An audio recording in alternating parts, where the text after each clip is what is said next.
Welcome to the gardens at the Clunes Presbytery. Kevin's my name. My partner and I, Daniel, have constructed this garden filled with herb and medicinal plants that are used not just for ourselves but also as a way to look at how many of these plants grow that can now be found to be used in hospitals in terms of medicines today. The garden actually overlooks the township of Clunes, and Daniel constructed the garden to be of the arts and crafts style movement with many garden rooms, and this garden is hopefully in keeping with the style of the house, which is a building that was built in 1905 to serve the township of Clunes. Clunes is a small town located 90 minutes out of Melbourne. It is on Dja Dja Wurrung country, located in the central goldfields region, not far from Daylesford and Ballarat. It is the first gold town of Victoria, with a monument commemorating the site of gold being discovered, sparking the gold rush of the mid to late 1800s. The Creswick Creek runs right through the town, with flows more like a river over the cooler months. As mentioned in the introduction, the garden at Clunes Presbytery overlooks the town, surrounded by several churches. It has distinct garden rooms with different planting styles, giving it an old world charm.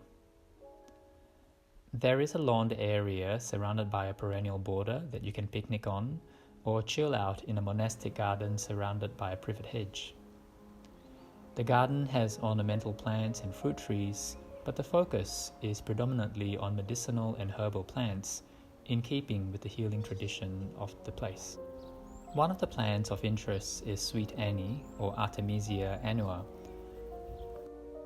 During the Vietnam War in the 70s, soldiers were dying from malaria that was resistant to treatment of that time, namely quinine. Help came when Chinese scientists were tasked to come up with a cure. Young scientists then in the 70s, Yu Tu, came up with old records of Chinese physicians identifying Artemisia annua in the 3rd century AD as a potential cure. This was written by the physician Ke Hong in 300 AD. She cleverly worked out how to extract the active compound known today as artemisinin, and this till today is successful in treating quinine-resistant malaria.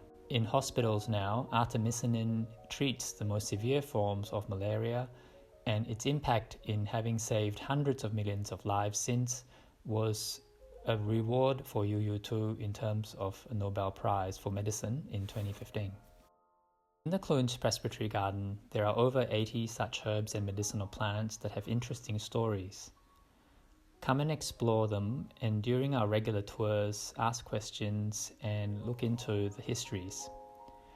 You can just come and relax as well with tea and refreshments, which are made locally. There are even botanicals, plants, artwork and bric-a-brac for sale. The township of Clunes may not be an active mining town anymore, but there is definitely gold here in the form of the community and its history. The local area, like Creswick and Ballarat, are definitely worth exploring, and if you like a hike, you can explore Mount Beckwith, which is only 10 minutes from us. When you need a rest, come and join us for a cuppa, or just join the garden tours for more information. We look forward to seeing you here.